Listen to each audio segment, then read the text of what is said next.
meeting so late. I know it's about 2 or 3 o'clock. I don't lost track of time, dates and everything. Yeah, it was a spirited fight. And if you remember earlier on when we spoke at the Barclays, and actually on the All Access, I told you then, Lamont, a very skillful fighter. He can fight, he's from the area. In that DMV area, there's a lot of talent, and nobody wants to lose. Nobody wants to lose. So I knew it was gonna be a hard fight. This has been going on forever. We all help each other. They know our strengths, they know our secrets, we know theirs, and vice versa. So that is what made for a good fight. I thought it was a great fight, spirited fight, and I like to see it run back again. All right, any questions here?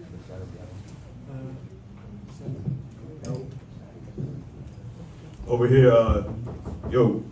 Jamesville Boxing Association, Coach Barry. Of course, we talked about what you just said about the DMV area and how talented it is, and with these two fighters, being familiar with each other from the amateurs, like we were talking about, like back in Roosevelt and everything like that. Like, what did you see there from Lamont Roach Jr. during those rounds where you pretty much felt like, hey, we needed to make a serious adjustment?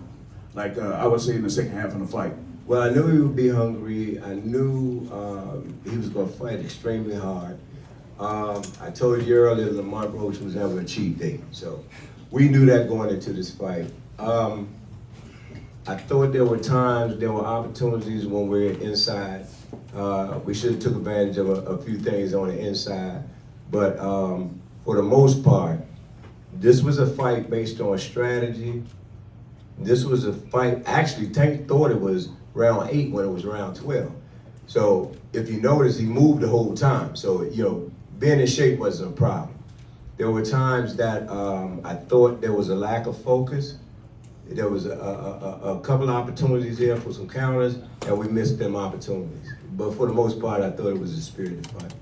All right, ladies and gentlemen, one more time, I want to bring on Calvin Ford, who's also part of Team Tank, as we know. So if you have questions for either Barry or Calvin, again, feel free to raise your hand, but Calvin Ford here as well to answer questions.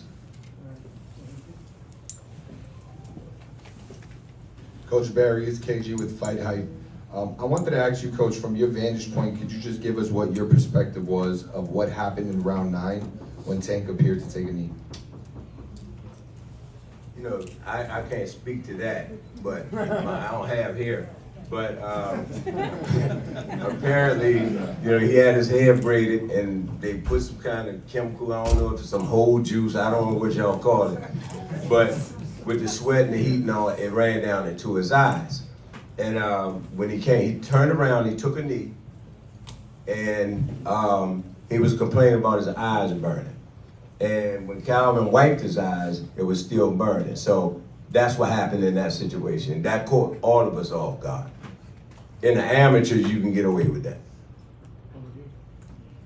Hey, Coach Barry. How you doing? Good, how are you? All right. This is Summer with Summertime Productions. I wanted to know if you agreed with the outcome of the fight and if you thought that them knowing each other and growing up together contributed to the performance. Yes and no.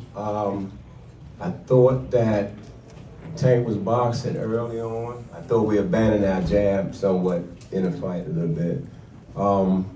But down the stretch, I thought I believe 2 or 3 rounds, I can't remember, Calvin, was one of the rounds that... We needed 3 rounds, and it just went down, he just, like you said, we looked at 3 rounds. Barry was calling out, I need 3, we got 1. I need 2, he got the 2, but he forgot where he was at. He thought he was still in the 8th round. He thought he still had rounds to go. Thought he still had rounds to go. The Thought he Reader was was in the good in 8th the round. corner. He was good. We just couldn't figure out why he wouldn't pick it up. Right. And so I think it was maybe a lack of focus just for a little bit, and we'll fix that. But nevertheless, I think that made that fight a draw. This question is for Coach Calvin Ford. This is Matt from Brunch Boxing. Now, we know that Tank has talked in the past about retiring, leaving the game of boxing, as someone that's had Tank since basically he was a pup and you raised him as a boxer and a man, what would you like to see Tank do after tonight? I like to see Tank to do what he want to do. I said at the last press conference. Y'all gotta understand, them guys been doing this since they was little. This might energize them again. Oh, yeah. In fact, he backstage right now talking about he want a rematch. Backstage, you wanna go to the gym right now. Yes, that's what he said. So I think that retirement stuff is out the door. When-